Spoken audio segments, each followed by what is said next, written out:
Hello बच्चों, कैसे हैं आप सब। Welcome to my channel biology blueprint by Mega Sharma.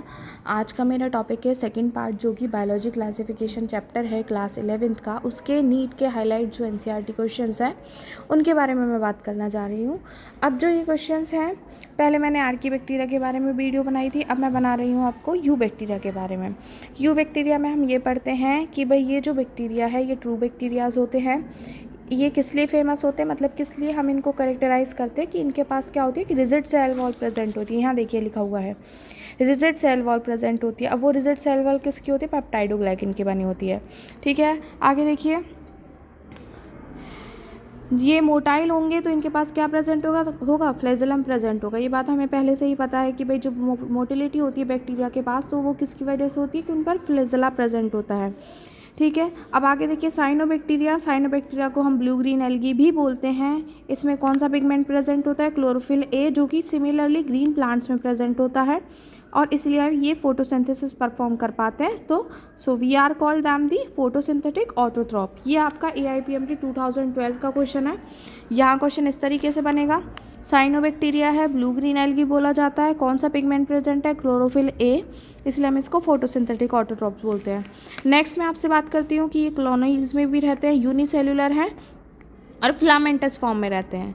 Fresh water में भी मिलते हैं, मैराइन में भी मिलते हैं। ठीक है, टेरेस्ट्रियल एल्गी भी है। अब यहाँ पर बात करते हैं इनकी कॉलोनीज़ के बारे में। यहाँ से जो क्वेश्चन है वो सबसे ज़्यादा बन के आता है। इनकी जो कॉलोनी होती है वो किससे कवर अप रहती है, एक जिलेटिनियस सीड से। ठीक है, और मोस्टली जो इनकी कॉलोनीज़ हैं वो ग्रो कहाँ पर होती हैं, जहाँ पर पॉल्यूटेड वाटर बॉडीज प्रेजेंट होती हैं। ठीक है, ये वाली लाइन बिल्कुल याद रखना, blooms in the polluted water body. ये नीट 2020 का क्वेश्चन और AIPMT 1994 में भी आया हुआ है।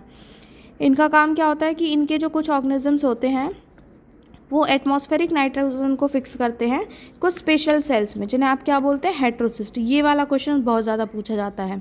ठीक है, कि वो एटमॉस्फेरिक नाइट्रोजन जो होती है वो कुछ स्पेशलाइज सेल्स में प्रेजेंट होती है, जहाँ उनको फिक्स करा जाता है, उसे आप क्या बोल देते हैं, हेट्रोसिस्ट। ठीक है, एग्जाम्पल क्या है उसका, नॉस्टॉक और एनाबीना। एग्जाम्पल भी बिल्कुल याद रखना। अब बात करते हैं आगे कीमोसिंथेटिक ऑटोट्रॉप्स की। ये वो बैक्टीरिया होते हैं कि कुछ इनऑर्गेनिक सब्सटेंसेस को ऑक्सीडाइज करते हैं, जैसे कि कौन कौन से, नाइट्राइट्स और अमोनिया। ठीक है, उनको रिलीज़ करते हैं, यूज़ द रिलीज। ठीक है, और इसके बाद क्या होता है कि वो क्या रिलीज़ करते हैं, ATP, मतलब एनर्जी का प्रोडक्शन करते हैं। इनका काम क्या होता है कि ये इनका रिसाइकिल करते हैं न्यूट्रिएंट्स का, जो नाइट्रोजन, फॉस्फोरस, आयरन और सल्फर होते हैं। यहाँ आपका मेन क्वेश्चन बनता है कि जो हमारे नाइट्रोजन फिक्सिंग बैक्टीरियाज होते हैं वो क्या क्या रिलीज़ करते हैं, नाइट्रेट, नाइट्रेट्स, अमोनिया। ठीक है, इनका काम क्या होता है कि वो एनर्जी प्रोडक्शन के लिए यूज़ होता है आगे। अब इससे आगे आता है हेट्रोट्रॉपिक बैक्टीरिया। हेट्रोट्रॉपिक जो होता है मेजरटी ये दूसरों पर डिपेंड करते हैं, उन बैक्टीरियाज को बोला जाता है। मोस्टली इंपॉर्टेंट क्या है कि ये डिकम्पोजर्स पर डिपेंड करते हैं, मोस्ट अबेंडेंट होते हैं नेचर में। इनका रोल होता है कि ये क्या करते हैं जी, ह्यूमन वेलफेयर्स के लिए बहुत ज़्यादा यूज़ किया जाता है इनको। इनका ये जो होते हैं वो दूध से दही बनाने का काम करते हैं, making curd from the milk.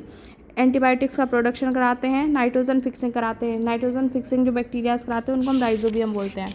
इससे आगे देखिए, यहाँ pathogen causing damage to human beings, disease भी कॉज करते हैं प्लांट्स में।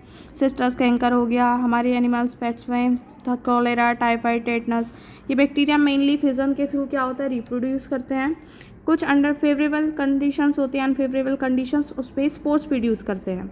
यहाँ देखिए, यहाँ आपका क्वेश्चन बनता है कि इनका रिप्रोडक्शन कैसे होता है, सेक्सुअल रिप्रोडक्शन से, by the transfer of primitive type of DNA transfer. ठीक है, वन बैक्टीरियम टू अनदर, मतलब पहला DNA दूसरे में ट्रांसफर हो जाता है। यहाँ देखो भैया, ये इंपॉर्टेंट है कि भाई आपका माइकोप्लाज्मा, जिसको हम सबसे छोटा ऑर्गेनिज्म बोलते हैं, और जो सेल है, और ये जो ऑर्गेनिज्म है ये इसमें क्या प्रेजेंट नहीं होती है, सेल वॉल नहीं होती। तो आपका क्वेश्चन सीधा सीधा यहाँ से ये बन जाता है कि कौन सा ऑर्गेनिज्म है जो जिसमें सेल वॉल प्रेजेंट नहीं होती है, तो वो क्या है, माइकोप्लाज्मा। स्मॉलेस्ट लिविंग ऑर्गेनिज्म है जो कि बिना ऑक्सीजन के क्या होता है, सर्वाइव कर जाता है।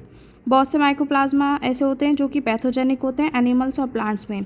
यहाँ भैया याद रखना बिल्कुल, माइकोप्लाज्मा क्या है, सेल वॉल नहीं होती, सबसे छोटा ऑर्गेनिज्म है, बिना ऑक्सीजन के सर्वाइव करता है, मतलब एनारोब है, और पैथोजेनिक डिजीज़ जो है वो प्लांट्स में कॉज करते हैं, एनिमल एंड प्लांट्स में। ठीक है, आई होप कि आपको ये समझ आया हो। पूरा जो है ये डिटेल से आप इसको पढ़ लेना अच्छे से, सारे क्वेश्चंस कवर अप हो चुके हैं। Thank you. Like, share and comment.